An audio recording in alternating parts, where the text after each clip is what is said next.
This is 99% Invisible. I'm Roman Mars. Longtime 99PI listeners know that every couple of years, one of our producers breaks off from the normal show production and helms their own miniseries. This is how Avery Trufelman's Articles of Interest and Katie Mingle's According to Need were made, and they represent some of the best work we've ever done. Next week, we will premiere a new series of 6 episodes that will run twice a week on Tuesdays and Fridays. It was created by longtime superstar producer Emmett FitzGerald, and it's called Not Built for This. It is absolutely brilliant. I cannot wait for you to hear it. Here is a preview. I grew up in Vermont, a state that has occasionally been described as a climate haven. Whenever someone publishes a list of places you should move if you want to escape climate change, Vermont always seems to be somewhere near the top. I've been covering climate change long enough to know that no place will be safe. But I have to admit that I've always found these lists weirdly comforting. That is, until last summer.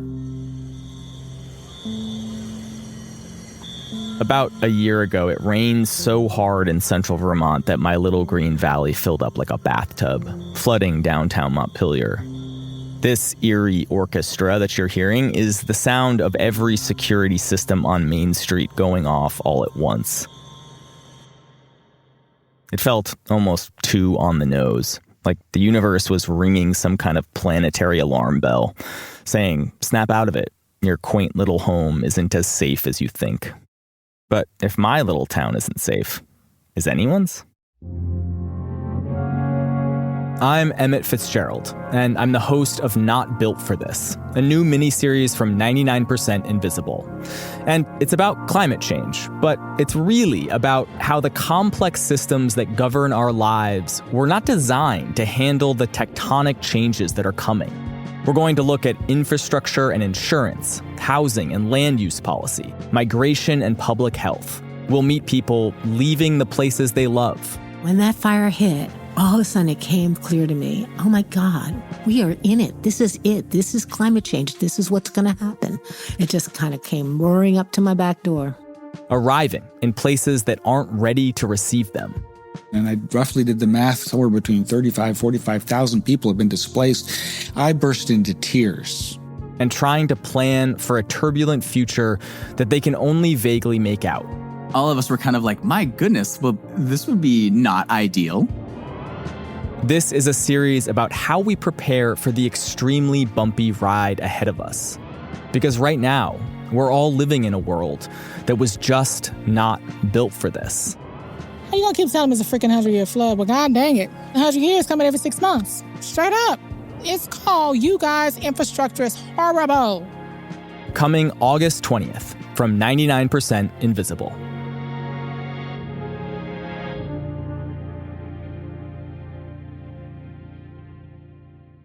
Emmett FitzGerald's Not Built for This. Get excited. You are going to love it.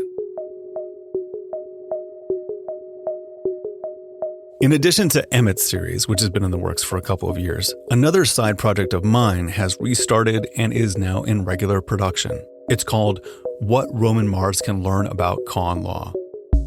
So several years ago, when Trump was first elected, there was all this news about the norms and traditions he was violating on a regular basis, with people emphatically arguing that he was regularly violating the Constitution. Suddenly, obscure clauses like the Emoluments Clause and heretofore never considered hypothetical scenarios were routinely being discussed. Like, can presidents pardon themselves with a tweet? The answer is probably yes, but only for federal crimes. My anxiety led me to seek the counsel of my friend and neighbor Elizabeth Joe, who is a law professor at UC Davis. Over the course of 80 episodes, she's taught me so much by taking something from current events and springboarding off of that to teach me U.S. constitutional law. I love the show. Talking to her is one of my favorite things to do, and I also think the podcast itself is a real service to the world. It really grounds me and helps me make sense of everything. We had a very busy first part of the year. I was spending a lot of time with Power Broker, and the Con Law podcast went fallow. But there was so much going on in the world and so many confounding Supreme Court decisions, we decided to relaunch it anew and reintroduce it to the curious and beautiful nerds in the 99PI audience. Here are a couple of recent episodes. This one is brand new, getting its world premiere right here. Enjoy. So today is Thursday, August 8th at about 11 a.m. What are we going to be talking about? All right, well, let's go back to 1960. Okay. On a cold night in February, 2 officers from the Los Angeles Police Department pulled over a green 1947 Nash driven by Charles Banks. Now, Charles was sitting in the front with his wife, Norma, and in the back seat sat 25-year-old Lawrence Robinson, a Black Army veteran. He was sitting with a lady friend of his. Now, the police officers didn't observe any criminal acts from the 4 people, but they did order Robinson to roll up his sleeves. And the police later testified that they saw what appeared to be numerous needle marks and a scab on his arms. Mm-hmm. And Robinson admitted that he'd used narcotics 2 weeks before. But it was those needle marks that led to Robinson's arrest. And in June of 1960, a jury convicted Robinson for violating the state's health and safety code. California made it a crime, a misdemeanor, to be addicted to the use of narcotics. And the judge had instructed the jury that they could find Robinson guilty if they agreed that he held the status of being a narcotics user. And Robinson was then convicted and sentenced to 90 days in jail. But he appealed his conviction all the way to the Supreme Court. And in 1962, the Supreme Court decided that Robinson's conviction was unconstitutional. The court noted that no state would make it a crime to be mentally ill, a leper, or to be afflicted by a venereal disease. And there was no difference with California's law making it a crime to be addicted to narcotics. No state should be able to punish someone for their status, even if that status was drug addiction, because it could be, in the Supreme Court's words, contracted innocently or involuntarily. So Robinson's conviction was reversed. On July 25th, 2024, California Governor Gavin Newsom issued an executive order telling state agencies to clear what he called dangerous homeless encampments on state land. Cities and counties in California were encouraged to do the same. What's the connection between Lawrence Robinson's arrest and this shift in policy that's emerging not just in California, but many parts of the West Coast? A lot, it turns out, because of the Supreme Court. Time to find out. Let's do it.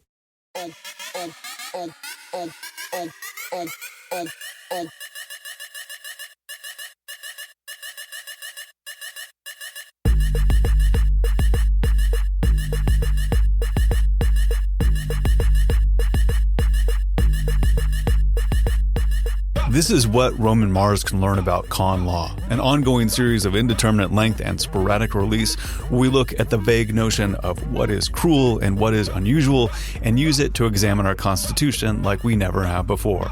Our music is from Doomtree Records. Our professor and neighbor is Elizabeth Joe, and I'm your fellow student and host, Roman Mars.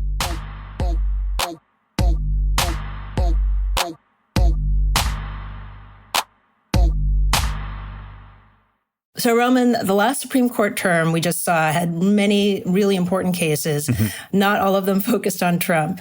So today I thought we'd talk about one of them, a case called Grants Pass. Okay, let's do it. The executive order I just mentioned from Governor Newsom focuses on the problem of homelessness. And of course, homelessness is a very complicated policy problem in the United States. There are so many reasons why people end up on the streets. Drug abuse, housing costs, domestic violence, mental illness, or some combination of those things. And many homeless people end up living together in public places like parks and sidewalks. And the problem keeps growing. The federal government's statistics say that homelessness has reached its highest level since it started keeping track in 2007. And homeless encampments became an especially big problem when the pandemic started. In 2020, the Centers for Disease Control issued official guidance about this. They told cities not to break up homeless encampments because it could lead to further spread of COVID-19. And at the same time, many cities also saw residents and businesses leave their downtowns during the worst of the pandemic. Many cities have recovered, but many have not. And the homelessness crisis has gotten worse. And this is a serious public policy problem, an urban planning problem, especially on the West Coast.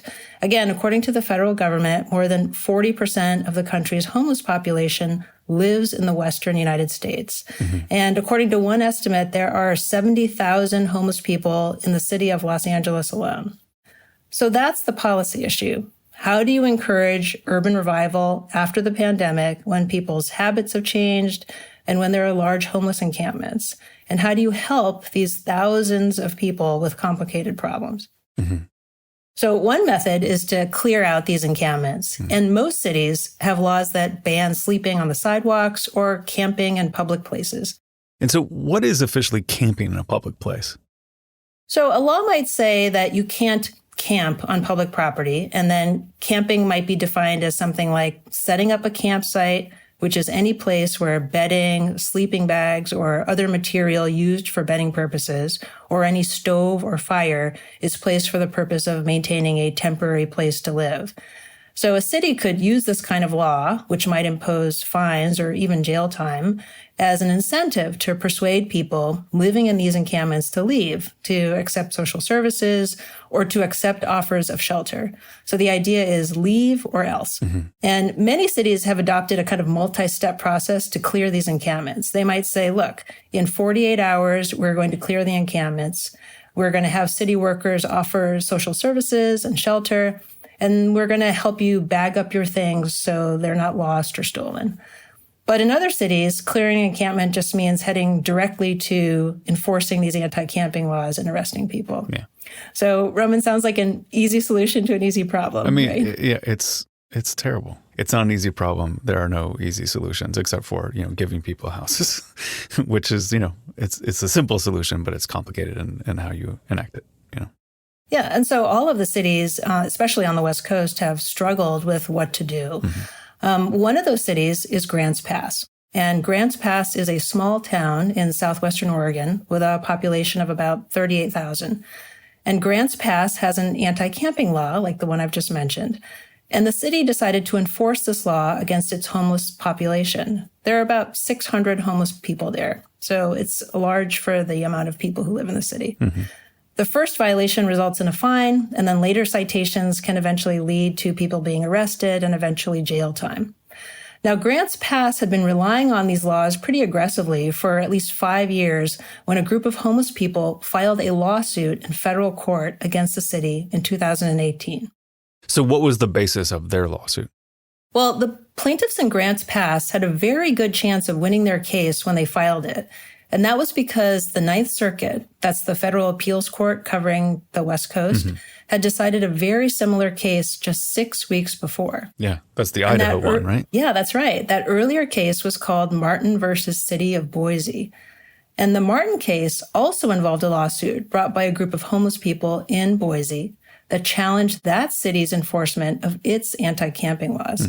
Just like in Grants Pass, it's a crime to camp in public spaces in the city of Boise. Now, Boise did have emergency shelters for the homeless, but there was not enough bed space for everybody who needed a bed on any given night. And in the Martin case, the plaintiffs argued that arresting the homeless for anti-camping laws violated their constitutional rights. They relied primarily on the case of Lawrence Robinson. Oh. So can you see the analogy they're making here? Well, like in Robinson, being homeless is not a thing that they can necessarily control. Therefore, being punished for it is, cruel and unusual.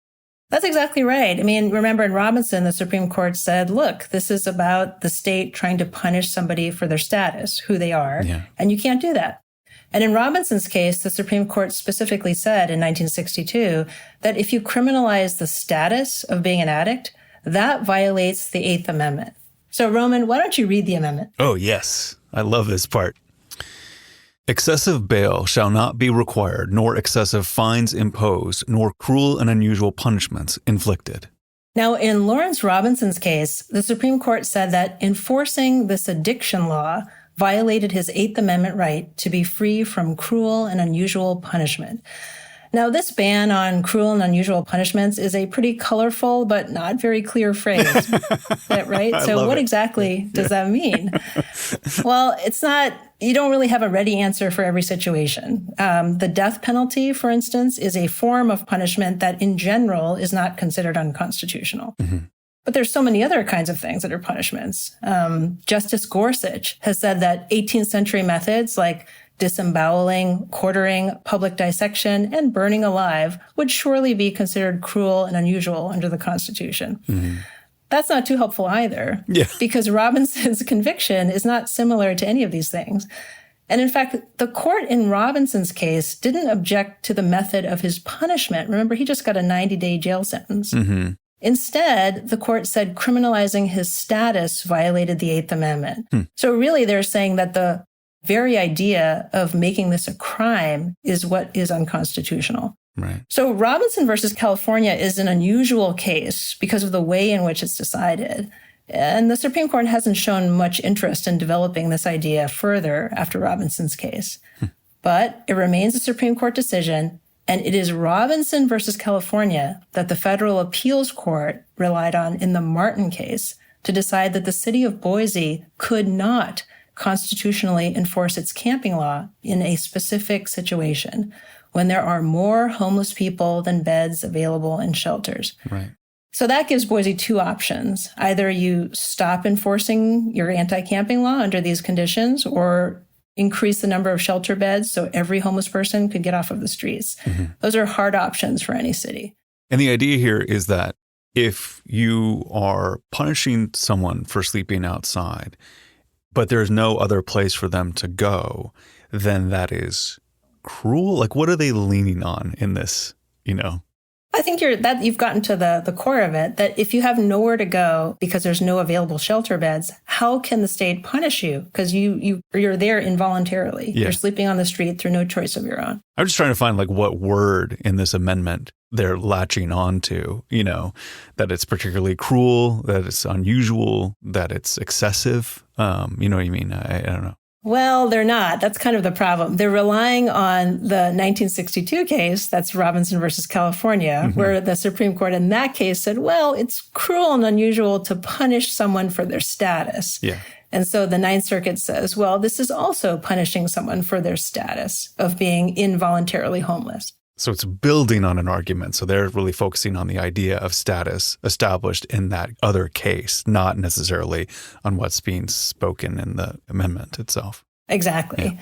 And so the appeals court is not saying that homeless people have the right to particular beds or that any city has to guarantee beds to people.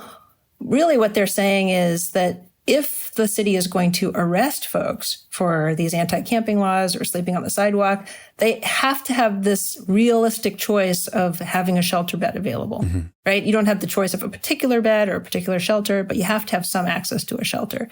So the Martin case is a huge decision. It sets the law for all of the West Coast states. Now let's go back to Grants Pass. Okay. The Grants Pass case was filed because of the Martin decision, and it goes a little bit farther. The federal court decided that every homeless person was involuntarily homeless because there were not enough shelter beds for the entire population. The Eighth Amendment and Lawrence Robinson's case did not allow the city of Grants Pass to enforce its camping ordinance. So we've just talked about two cities, Boise and Grants Pass. But after the Martin decision, there was a lot of uncertainty and confusion about whether and how cities and counties on the West Coast could enforce their laws and clear these homeless encampments, or maybe they couldn't at all. So after these cases, there were many, many lawsuits filed, and many judges imposed injunctions or judicially ordered pauses on the enforcement of anti-camping laws in places like San Francisco and Los Angeles. But the problem was that each time there were small variations about what counted as an available shelter or an adequate shelter so that cities could enforce their laws in ways that didn't violate the Eighth Amendment.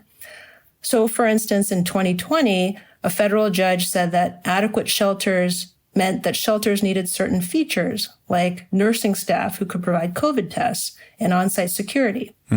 In 2022, a federal judge ordered the city of San Francisco not to enforce its anti-camping laws, but the decision left unclear how the city was supposed to determine who was involuntarily homeless and who was not on a daily basis.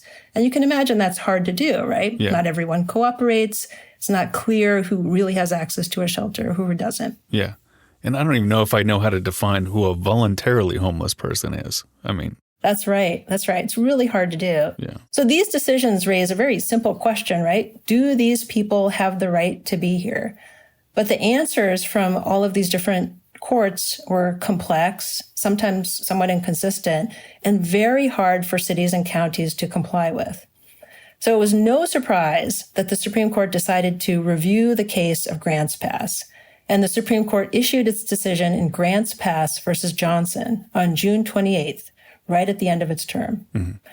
Now, before the Supreme Court takes up its case, I want to just pause for a moment on the issue itself. The politics of this issue are pretty complicated, don't you think? Yeah, because as you've stated, the most sort of intense pressure when it comes to sort of homelessness and interacting with communities is in the West, where there's a lot of liberal folks who run things, who want to take care of the homeless, but also know that this is not a thing that is tenable if encampments get bigger and bigger and bigger. That's right. And then the folks who are bringing lawsuits are advocates for the homeless or civil rights organizations, also considered progressive or left. So this isn't a kind of neat right-left divide. Yeah. You have a very complicated set of decisions that have to be made, and the alignments are not what you would necessarily expect. Mm-hmm. And for some of the federal judges, it was a very personal issue. Here's what one federal appeals court judge said in the Grants Pass lawsuit before the case went to the Supreme Court. This judge said, "Assume you are a police officer and you encounter a homeless person in some public place, say San Francisco's Civic Center near the James R. Browning building where our court sits. Assume further that the person has set up a tent and engaged in activities like defecation and urination on the sidewalk nearby. Under Martin, you are powerless to cite this person, even for public defecation, because San Francisco has fewer shelter beds than total homeless persons." And so, in fact, a very large number of cities, states, and counties filed briefs begging the Supreme Court to take the case. Mm-hmm. Not just from the West Coast, but also from places all around the country, because they wanted some clarity on what was permitted and what was not. Now, some of these local governments asked the Supreme Court to overturn the Grants Pass case, but others, like California's Governor Newsom, simply filed a brief asking for clarity. He wasn't asking for any side in particular. Mm-hmm. He just said, please make clear what we can do in ways that are constitutional, respecting the rights of the people in these encampments, but allowing the cities to do something about the problem. So Justice Gorsuch wrote the majority opinion in Grants Pass. And I think you can understand Gorsuch's point of view from just 2 sentences from the opinion. He says, "Policymakers need access to the full panoply of tools in the policy toolbox to tackle the complicated issues of housing and homelessness. 5 years ago, the U.S. Court of Appeals for the Ninth Circuit took one of those tools off the table." So what's the reasoning behind his opinion? Well, there's sort of 2 major points. In the majority's view, the Eighth Amendment, the one that bans cruel and unusual punishments, mm-hmm. has nothing to do with local governments using anti-camping laws as one of its methods to address homeless encampments. Remember, as you pointed out, the Eighth Amendment talks about cruel and unusual punishments. We typically think of that as what happens after conviction. Mm-hmm. And the majority in Grants Pass says, well, that's the main focus of the Eighth Amendment. And the problem with the lawsuit in Grants Pass is that it isn't really focused on the punishment at all. It's a lawsuit about the criminal law itself. The punishment afterwards, which could include civil fines, exclusion orders, and then jail sentences, it's just not that severe or strange. It doesn't seem cruel and unusual in the slightest. And so what does this mean for the Robinson case, the addict case? Well, the people who challenged the anti-camping law in Grants Pass said, look, this is exactly like Lawrence Robinson's case. Robinson was being punished for being an addict, and we're being punished for being homeless. That's unconstitutional. Mm-hmm. But the majority in Grants Pass has a very simple response to this. Let's take a look at the law. In Robinson, the state of California had made it a crime to be addicted to the use of narcotics. The law that's challenged in the Grants Pass case says you can't occupy a campsite on public property for the purpose of maintaining a temporary place to live. So, Roman, can you see how these laws might be considered pretty different? Well, they seem entirely different. Right. Like it's hard to find similarities, actually, in some ways, you know. I mean, to me, the most obvious one is this kind of nebulous idea of being addicted to something versus the action of actually putting down a bed and a stove and things like that. They just seem like completely different things to be able to measure and control. That's exactly how the majority sees it. The majority in Grants Pass says, look, the law in Robinson's case was punishing the fact that Robinson was an addict, nothing he was actually doing at the time he was arrested. Right.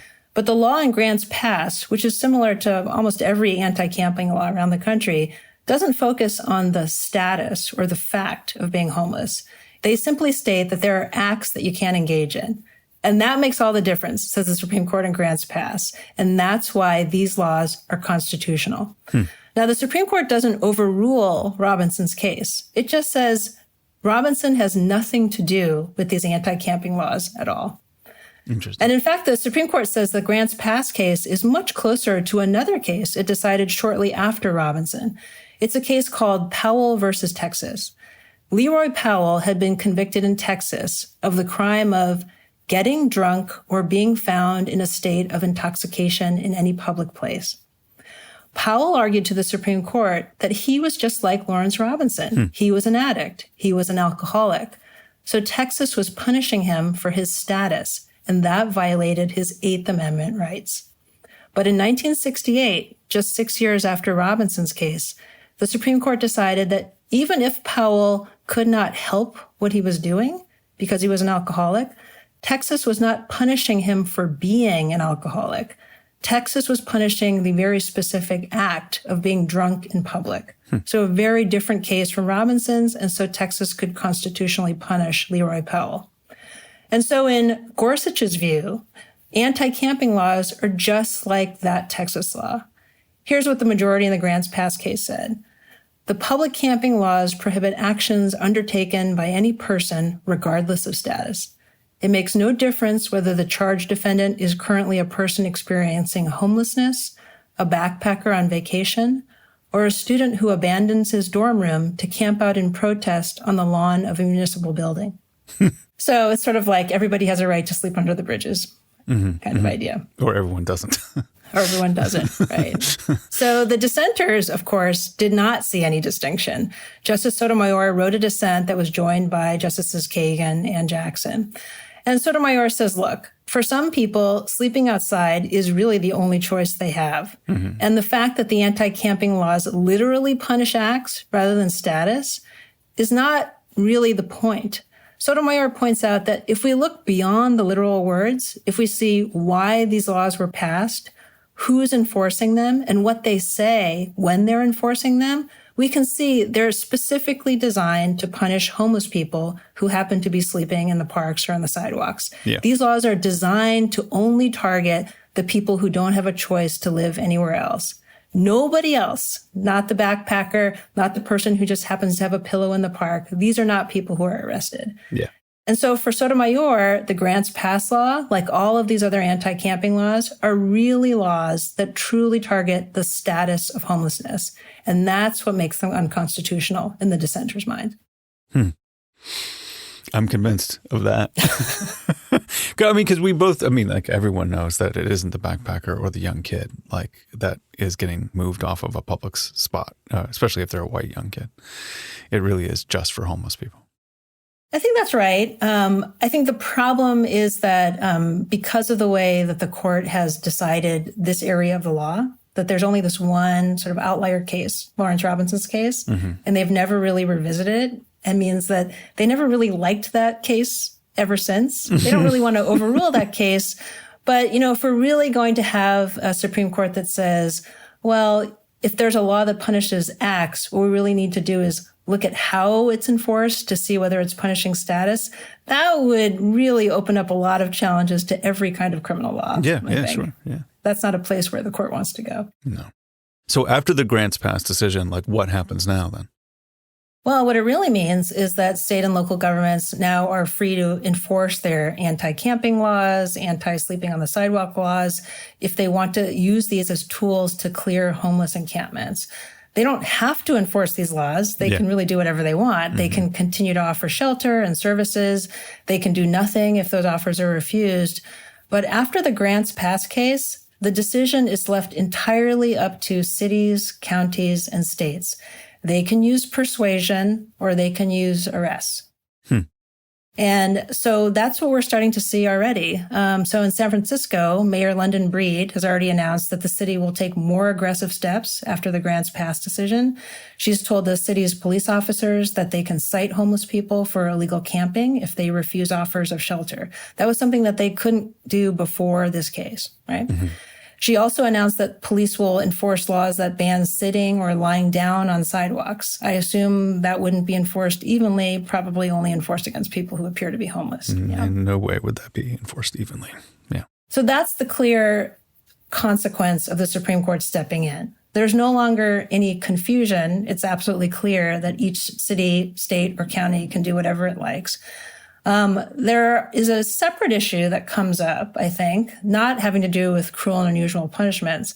When you think about what it means for cities and counties after grants pass, this is a decision about local governments, but it's also a policing decision too. Because when you think about the carrot and stick approach that's been used in the case of homeless encampments, well, getting people off the streets is often a matter of incentivizing people or saying, well, the police are going to arrest you. So you can think of grants pass as a Supreme Court case that also grants more powers in the case of policing. Because if the police can enforce these laws, not just anti-camping laws, but laws that ban sitting and lying down on sidewalks, they have more tools in general at their disposal. I think one of the problems, though, is that these laws are notoriously vague and broad, and that means they have the potential to be used in ways that might be considered arbitrary or discriminatory or unevenly enforced. Yeah. Now, this kind of concern doesn't have a place in the cruel and unusual punishments area of the law, but there is some possibility that someone might bring up a claim that, well, maybe these laws are unconstitutionally vague if I can't really understand how to comply with these laws. And if an ordinary person can't figure out how to avoid violating an ambiguously worded law, well, that means that there's a risk that the police could arrest anybody for any reason or maybe no reason at all. I bring this up because Justice Sotomayor, who writes the dissent in grants pass, suggested, look, we're just deciding the Eighth Amendment claim here today, but there's some possibility that there could be a due process claim here as well. And what does she mean by that? What she means by this is somebody could raise a due process claim that these laws are called void for vagueness. They're unconstitutionally vague, and they could be potentially struck down on a different basis. I see.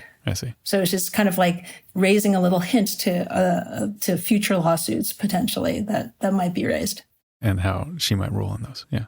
And let me go back with a coda about Lawrence Robinson. Remember him? Yeah. Robinson was found dead in a Los Angeles alley, probably of an overdose, in August of 1961. That was 10 months before the Supreme Court issued its opinion in his case. It's not clear whether Robinson's lawyer was hiding the fact or didn't know that his client had died.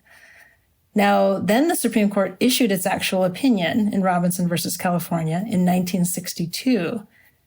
And after they discovered that Robinson was dead, California's Attorney General asked the Supreme Court to vacate its decision because it was moot, no longer relevant because Robinson was dead. The Supreme Court denied the petition, and California versus Robinson ended up living on as an important opinion, an opinion on the Eighth Amendment that Justice Gorsuch would describe in 2024 as a notable exception. Wow. What a story. I mean, this is one of the things that I just like, I only came to the revelation, after we started talking, but just like law school is just stories. It's so cool. I mean, It is stories. yeah, it's so amazing. I mean, one of the things that's really amazing about constitutional law is, we always hear about these, big name lawyers that argue these cases, but so many of the most important cases start out with the most ordinary kind of situations and ordinary people. And through luck and happenstance, their case is the one that becomes the case that is cited for decades. Yeah, yeah. I am very sympathetic, and mostly I'm like on the Sotomayor team on all things, and I follow her line of thought most of the time. One thing that this does bring to mind, though, is the nature of policing is there is definitely a bad side for it being discretionary and vague. But there is kind of an upside to that as well, because if the community standard for what the cops do and how we hold our elected officials who control the police in some way responsible, that sentiment could trickle down in a good way too, right? Oh, absolutely. I mean, discretion is not 100% bad. Police discretion can mean that police can be understanding in situations that technically call for a citation or arrest. Yeah. I mean, we shouldn't think of police discretion as some sort of evil. I think the problem is police discretion only comes up in legal cases and goes up to the Supreme Court when there have been bad uses of discretion, right? When you have policing that is just targeting a group or saying, look, we're just going to arrest these people because they're the unpopular people in the city or the community. And that's, if the Supreme Court's ever worried about police discretion, those are the situations where it arises. But you're right. I mean, even with what's happened after Grants passed, there have definitely been cities on the West Coast that reacted to the Supreme Court decision and said, look, that's what they said, but we're not changing our position. We're still going to offer shelter and social services. We're not going to use policing in an aggressive way to punish these folks. So in a way, you might say that this is a decision about sending it back to local communities and deciding what to do. So that leaves a lot in the hands of local folks to decide how they want to address this. And that can be using the tools of policing as a backup or using it in the first place. And that's what I think will concern some people. Yeah. I mean, that's the silver lining to this is that, placing this back into just the local community and for them to assess their values and really realize what they're doing here and not kind of rely on, whatever, these strictures of law that, they feel like their hands are tied. And now they know that they're not. And maybe it causes them to be more charitable and maybe it causes them to think more holistically about the problem. I would have, some hope that the better angels of their nature would come through when they realize that they have this power to really destroy someone's life, and maybe they just choose not to, and that would be really, really great. I hope that's right. I mean, I hope that cities go in the way that is in the opposite direction of what we saw in Grants Pass, which was basically say a decision before the lawsuit that we're just going to get rid of these people and we're just going to start arresting them left and right. And that's not what you want to see. We want to see some other more humane approach, and hopefully more communities will adopt that. Yeah. Well, good. I mean, I don't know. I don't know if I'm extremely hopeful, but, at least there's something there for people to take charge of this and for people who are aware of this to know that now they actually have the local control to make those decisions and provide those services and solve the problem in a specific way related to that community. I think that's, I don't know, we should take on that responsibility. Yeah, that's right. It's definitely back in our hands now. This is fascinating stuff, Elizabeth. Thank you so much. Thanks, Roman. Good to be with you.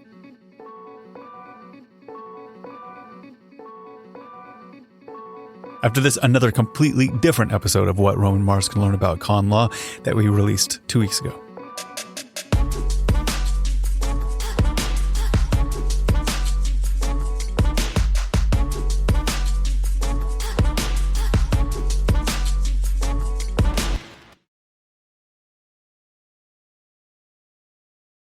So we are talking on Thursday, July 25th at about 11:15 a.m. And it has been an incredible week in politics and government. What are we going to talk about this week? Well, you're right. I think we just lived through what seems like the longest week of 2024 so far, anyway. Yeah. Right. So shall we recount what happened? Yes, let's start there. On July 13th, Trump survived an assassination attempt during a rally in Pennsylvania. Mm-hmm. Then 2 days later, on the 15th, federal judge Eileen Cannon ordered that criminal charges be dismissed against Trump. Then 2 days later, President Biden tested positive for COVID and isolated himself. Yeah, I forgot about that one. Yeah. That's right. And then on the next day, the 18th, Trump formally accepted his nomination as the Republican nominee at the convention in Milwaukee, Wisconsin. Then on the 21st, Biden announced that he would drop out of the presidential race with less than 4 months before Election Day. Remember, he had faced this relentless pressure to drop out after his dismal performance in his debate in June with Trump. And less than an hour after that announcement, Biden then endorsed Vice President Kamala Harris to be the Democratic Party's nominee. So in this very, very long week, 2 of those events have already raised a bunch of legal questions now that Harris is running for president and Trump's criminal case in Florida has disappeared. So what is happening and what are the consequences? Time to find out. Let's do it.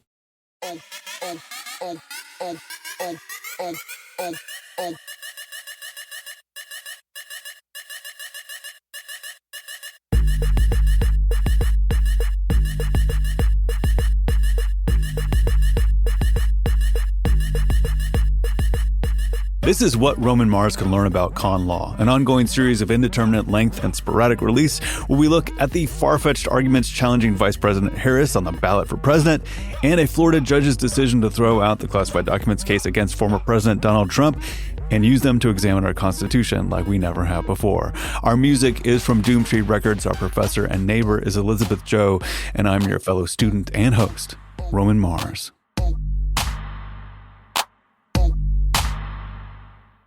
So now here we are. Kamala Harris is very likely the Democratic nominee in the presidential election, and it looks like she's secured enough informal support from delegates to be the nominee. So what is she going to face? I think some Republican-led lawsuits, but Roman, I don't think they should be taken very seriously. Okay. Let me address some of the big ones. First, there is talk of running to court to prevent Harris from getting on the state ballots. And I think the argument here is that it's legally too late for her to be the nominee. This claim, let me be clear, is a loser. So why is that? Let me explain. So first, as far as who the nominee is, that's a matter for the political parties. Yeah. The national party rules determine how delegates are selected. Now, of course, everybody thinks, well, Biden announced he was going to run for re-election earlier, and so delegates were providing their support to him. And unofficially, that was true. But Biden, had he not dropped out, would not have become the official Democratic nominee until he was formally nominated at the Democratic National Convention. And that hasn't taken place yet. So if we assume that Harris becomes the formal nominee during the convention, then she becomes the party's formal candidate. And there's still plenty of time for her to put her name on the ballot. And so it's up to the states to decide their own rules about listing candidates on the general election ballot for president. And there's no state now that has a printed paper ballot before the Democratic National Convention in Chicago. So let's take the example of Iowa, right, which has an early ballot access deadline. So Iowa tells the parties, the political parties, to provide the names of their nominees no later than 81 days before Election Day or August 16th. But Iowa also says that parties with late conventions have another couple of days after they finish. And so since the Democratic National Convention starts on August 19th and ends on August 22nd, that means that the Democratic National Convention can provide the name of their nominee pretty late. And so Harris isn't even close to being late to have her name on Iowa's ballots. And actually, even before Biden dropped out, some Trump allies threatened to block Biden from withdrawing from the ballot. That's silly, too, for the same reason. He hasn't been the formal nominee yet. Also has like a creepy stalker vibe. You can't quit the race. Yeah, can't quit me. Yeah. But anyway, it's pretty ridiculous. So there's no chance that such a lawsuit's going to go anywhere. Second, there may be some Republican campaign funding lawsuits. And the idea behind this type of lawsuit might be that Republicans would sue and to stop Harris from using Biden's campaign funds. But Roman, there's a pretty big problem here. Who was on the Democratic ticket until last week? Biden and Harris. That's right. They were running together. Yeah. They had one committee. Her name was already on all of the campaign funding paperwork. And so her committee just needed to have amended or changed it to say, well, she's now running for president instead of vice president. Yeah. So she's already on the ticket. It's Harris's money to use. So even if there's some conceivable campaign finance issue, there's another problem in a campaign finance challenge, and that is timing is not on the side of the challenger. Right. A federal court would very likely say, look, if you have a problem with Harris's campaign funding, you have to first go to the Federal Election Commission. And unfortunately, the Federal Election Commission typically takes years to resolve complaints. Wow. So any resolution about any problem, real or imagined, about Harris's campaign funding would come long after the 2024 election. And presumably, even if there was a violation, she'd have to pay a fine. Mm-hmm. So that's not going to stop her from being the nominee. Yeah. And then third is the ugliest lawsuit, that somehow Harris is not constitutionally eligible to be president. Huh. Now, in 2020, when Harris was running with Biden, Trump said he heard that Harris doesn't qualify. Okay. Why do you think he said that? This is a page out of an older playbook. Right. Just plain old racism. Yeah, because right? she's, yeah. So the Constitution requires that the president and vice president be, quote, natural-born citizens. Mm-hmm. Now, Roman, you know where Harris was born. Yeah, she was born in Oakland, California. Do you want to say your signature line or no? I don't know if it's downtown or not, but she was probably born in like in Alta Bates, and like, I don't know. Anyway, there's no question she is a natural born citizen of the United States. She was born in California in the United States. Yeah. Now, it's also true that both of her parents were not born in the United States. They came to the University of California at Berkeley as students to study. But where Harris's parents were born, or their citizenship, is totally irrelevant to whether Harris is a natural-born citizen. Totally. Besides the obvious racism, where does this crazy idea come from, that she's somehow not qualified? Well, you remember our friend John Eastman? Oh, yes, I do. We had a whole episode on John Eastman. He was the law professor and legal advisor to Trump, and Eastman, of course, concocted this zany theory that Vice President Pence could somehow reject the certified state electors and just decide that Trump had won the 2020 election. Mm-hmm. It's a crazy idea. And since then, Eastman now faces disbarment and criminal charges. Mm-hmm. But he has also advanced a different crazy legal theory that because Harris's parents were in the United States on student visas when Harris was born in Oakland, that they were, quote, not subject to the jurisdiction of the United States. That's language from the 14th Amendment's birthright citizenship clause. Mm-hmm. Now, I just want to say and be very plain, this is a totally fringe, total crackpot legal theory. Okay. But it hasn't stopped people from bringing it up, people who are Trump supporters. So there you have it. 3 legal challenges that might be raised against Harris. None of them are likely to go anywhere. Okay. Well, that's good to know. Okay, so now let's turn to the other big legal news of that very long week. Judge Cannon's decision to dismiss the indictment in Trump's criminal case in Florida. Yeah. Now, I thought we should remind everybody of what that case is involved, because it's one of the many Trump cases.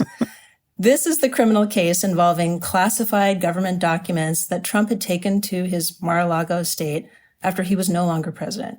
And remember, Trump was not legally permitted to retain these documents. And you probably remember the FBI search of Mar-a-Lago in 2022. That was a big headline. Yeah. Now, Trump had announced just 2 months before that search that he had been indicted by a federal grand jury for retaining the classified documents. And the indictment charged him with something like 37 separate counts of violating federal criminal law. And a later indictment added some additional charges in that case, too.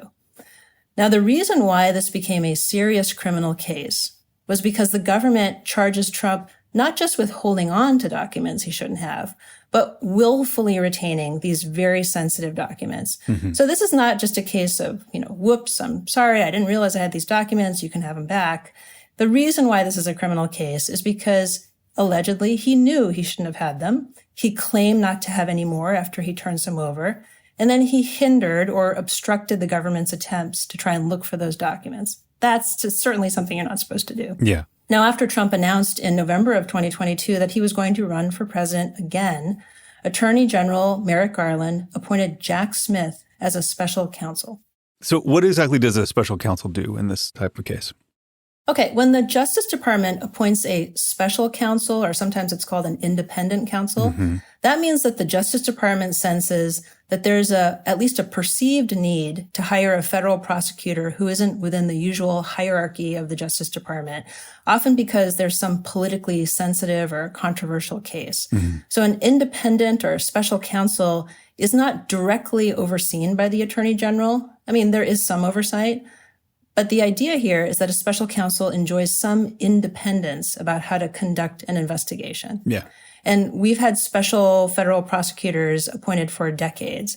Do you remember the Watergate tapes case from 1974? I do, yeah. Yeah, and we've talked about that Supreme Court decision before. Totally, yeah. But actually, we only focused on one important aspect of it, and that was the court's recognition of what's called executive privilege. And that's the idea that presidents can keep some communications secret. But in the very same case, the Supreme Court also had to address Nixon's claim that the Supreme Court didn't have any authority to get involved in the case at all, because in that case, he had refused to turn over the tapes to Leon Jaworski, the special prosecutor who had been appointed by then acting Attorney General Robert Bork. So this part is important because the court ultimately rejected Nixon's argument. The court said, we can look at this case. And in doing so, the Supreme Court explained that Congress, by passing a series of federal statutes, gave the Attorney General the power to investigate crimes.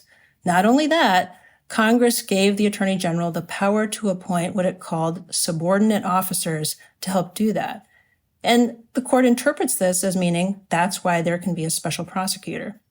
And so ever since that time, which is 50 years ago now, this part of the Nixon case, that the Attorney General can appoint special prosecutors, has been widely accepted. And so we've had a lot of special counsels over the decades, like the special counsel who investigated the Iran-Contra affair during the Reagan administration. And Robert Mueller, remember him? Yeah, sure. That's right. So Mueller, of course, was a special counsel appointed by acting Attorney General Rod Rosenstein. And so since 1999, federal special counsels have been appointed under a set of federal regulations, which are implementing federal statutes. And those regulations say that the Attorney General can supervise a special counsel, but the special counsel has a lot of independence. And independence is the entire point of this kind of job. Right. So all of this put together means that the idea of independent federal special counsels being legitimate and lawful and constitutional has been widely accepted by lawyers, judges, Congress, and literally decades of historical experience. Unless you're Eileen Cannon. Yeah. With that, we can return to Trump and the classified documents case. Trump argued that Jack Smith's appointment as special counsel was not just illegal, but it was unconstitutional. And on July 15th, Judge Cannon agreed with Trump and actually ordered that the charges against Trump be completely dismissed. So how did she explain herself in this case, sort of contradicting 50 years of precedent? Well, Cannon decided that Garland's appointment of Smith was unconstitutional because it was a violation of Article 2, Section 2, Clause 2 of the Constitution, also known as the Appointments Clause. So, Roman, why don't I have you read the clause? Okay, here we go. The president shall nominate and by and with the advice and consent of the Senate shall appoint officers of the United States whose appointments are not herein otherwise provided for and which shall be established by law, but the Congress may by law vest the appointment of such inferior officers as they think proper in the president alone, in the courts of law, or in the heads of departments. Another one of those perfectly clear parts of the Constitution, right? It's really hard to understand. So the Supreme Court has discussed this clause a lot, and you can tell it can be pretty confusing. Yeah. But here's a simple way to think about it. So if you think of all of the people who work in the federal government, there are a small group of positions that are considered officers of the United States. Right. And I mean, relatively speaking, we're still talking about hundreds of people, but it's not close to the many, many thousands more who work for the federal government. But these are the officers that are referred to in the Appointments Clause. Officers can be principal officers or so-called inferior officers. And the default rule here is that the president has the power to appoint principal officers who are then confirmed by the Senate. So if you think about the president's cabinet, that's how they get their jobs. Right. But with inferior officers, Congress has the option to decide to give that appointment power to somebody else. So in theory, Attorney General Garland could be that someone else, the head of department that you just referred to in the Appointments Clause. Jack Smith said that he was an inferior officer appointed by Garland, the head of a department. And Smith also pointed to the 1999 federal regulations, the federal statutes cited by the Supreme Court in the Nixon case itself, and the general idea that, look, everybody has assumed for a long time that special counsels can be constitutionally appointed. Yeah. This is where Cannon deviated from everyone else. Cannon said, well, look, none of the federal statutes or federal regulations specifically say the magic words, Congress gives the Attorney General the power to appoint a special counsel. And technically that's true. There isn't a literal sentence like that. But again, if you read all of the federal law put together, plus what the Supreme Court said in the Nixon case, plus a bunch of lower court cases that have interpreted the Nixon case, again, plus decades of historical experience, there's a pretty convincing case that Jack Smith is legal, that his position is lawful. So then you might think, well, wait a minute, how can you ignore what the Supreme Court said, right? Didn't the Supreme Court say that this kind of appointment is constitutional? Well, Cannon gets around this in a very strange way. She says that the Supreme Court was just kind of mentioning that Congress seemed to have given the Attorney General the power to appoint special counsels. They weren't actually deciding that issue, so I can ignore it.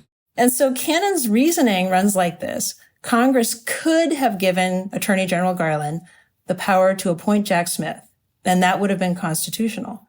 But because Judge Cannon decides that there is no federal law that says the magic words allowing the Attorney General to appoint a special counsel, Jack Smith's position is not legal because the Appointments Clause that you just read says that Congress must have done this, quote, by law. And there is no law, she says. So in other words, what does her 93-page opinion boil down to? It means that there has to be some federal statute that authorized Attorney General Garland to appoint Smith, but there isn't. So that means that his appointment violates the Constitution's Appointment Clause. So Cannon goes in a direction that really nobody else has. But the reason the decision is so significant is that what she decides is the result of her reasoning.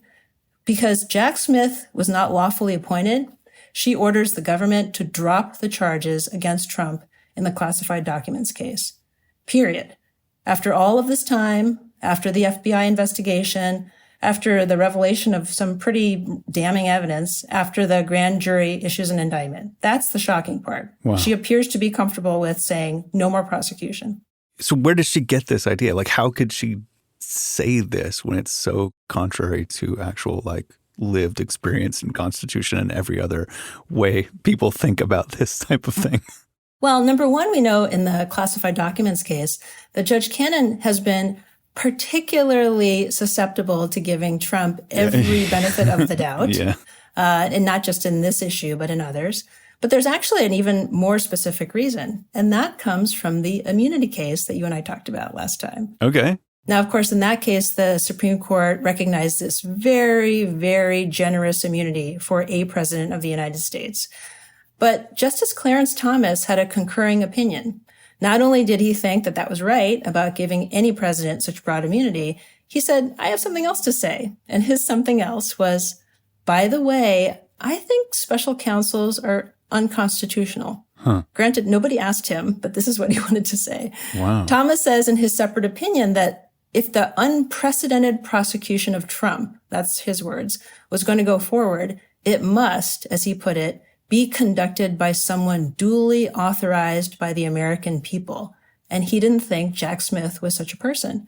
So essentially, Judge Cannon took up that charge and ran with it. She actually cites Thomas's opinion in the immunity case a couple of times in her own opinion. And there you have it. The classified documents case at this moment is dead. Trump continues to be a lucky criminal defendant, at least in the federal courts. Is there anything to be done when she dismisses it? Is that the end of it? It's not the end of it. So Smith has already decided to appeal the case. He'll be appealing the dismissal of the indictment, and he'll be going up to the federal appeals court in the region. That's the 11th Circuit. Now, there's some possibility that things will go in Smith's favor because the 11th Circuit has reversed Judge Cannon in the classified documents case before. And the odds are pretty good that they might reverse her. Again, because Cannon is going against the weight of a lot of consensus opinion. Yeah. But if Smith wins, of course, that might not be the end of the case either, and it could go up to the Supreme Court. Mm-hmm. And Cannon's decision has had another totally unexpected effect. You might be aware that President Biden's son, Hunter, was accused of getting involved in some illegal gun registration or lack of registration and some tax evasion charges. Yeah. Do you remember what happened to that investigation? I mean, he was found guilty. Yeah. And what kind of prosecutor prosecuted his case? Was it a special prosecutor? Independent yes, special it was. It was a special counsel appointed by Attorney General Garland. Again, why? To avoid the appearance of a conflict, since he is, of course, the Attorney General in the Biden administration. But of course, the law doesn't always work just for one kind of person or one kind of party. And so understandably, Hunter Biden now has filed legal papers saying, look, if Jack Smith's position is unlawful, so too are the special prosecutors in my case. Oh, God. Dismiss my pending criminal case and reverse my conviction. Wow. What a weird side effect. Yep. So how does this decision affect any of the other cases that are pending against Trump?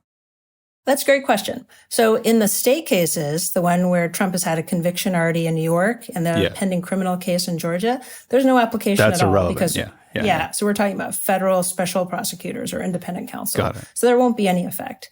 Now, it might seem like, look, doesn't this have the same effect in the federal election interference case? Mm-hmm. For now, the answer is no, because as I mentioned, there's been a widespread consensus since the Nixon case that special counsels are legitimate and constitutional. And in fact, in the federal appeals court that covers Judge Chutkan's case, that's the judge in the election interference case, that court had already decided before that it would reject any challenges to saying, look, a special counsel is unconstitutional. So in his case, in the District of Columbia, the applicable law means that his special prosecutor is lawful so far. Because, of course, Judge Eileen Cannon is only a federal trial court judge in the 11th Circuit. So what she says doesn't directly affect what happens in the Court of Appeals in the District of Columbia. Wow. Now, that's the case for now. Of course, if we fast forward, if the Supreme Court, for example, were to take up this case, somehow Justice Thomas convinces some of his colleagues to take another look at the lawfulness or the constitutionality of a special prosecutor, that could lead to yet another Supreme Court case, which of course would have national effect. But we're certainly not there yet. And as far as Judge Eileen Cannon's opinion is concerned, it only affects Trump's classified documents case in Mar-a-Lago. And in fact, Cannon made a statement in her opinion, which may or may not have any really important effect for now, which she says, this is only applicable to this case in particular. And we know already that's not true, since Hunter Biden says, hey, what about me? I'd like my case dismissed too. And look out for other people in similar situations saying the same thing. Yeah. So is there any recourse when it comes to sort of questioning Cannon's judgment here, and like what could be possibly done? Well, there is some speculation that Jack Smith might ask now that the case be reassigned to a different federal judge if the case survives. There's some risk with that, because if his request is denied, then he ends up with a really pissed off Judge Cannon in his case. That's right. That would be bad. Yeah. Now, so far, Jack Smith might be able to point out to different things that have happened in the actual case to say, look, her actions seem to be very, very biased in favor of Trump and very biased against the government. So that would be the best case scenario. Judge Cannon was, in fact, appointed by Trump, but that's probably not a good move by Jack Smith, because it's not always the case that just because a judge has been appointed by a president of a particular party, they always side with issues and decisions that seem to favor one party or one side rather than the other. So it would be much more likely that Smith would say, look at the actual things she's decided in this case. Mm-hmm. Well, it's fascinating stuff, and there's just so much going on. So I'm glad that we're meeting every 2 weeks. And let's just hope that maybe in the next sort of interregnum between the times we talk, a little less news happens, just for both of our sake and the country's sake. Yeah, let's hope for some boring times. Thanks. Thanks, Roman.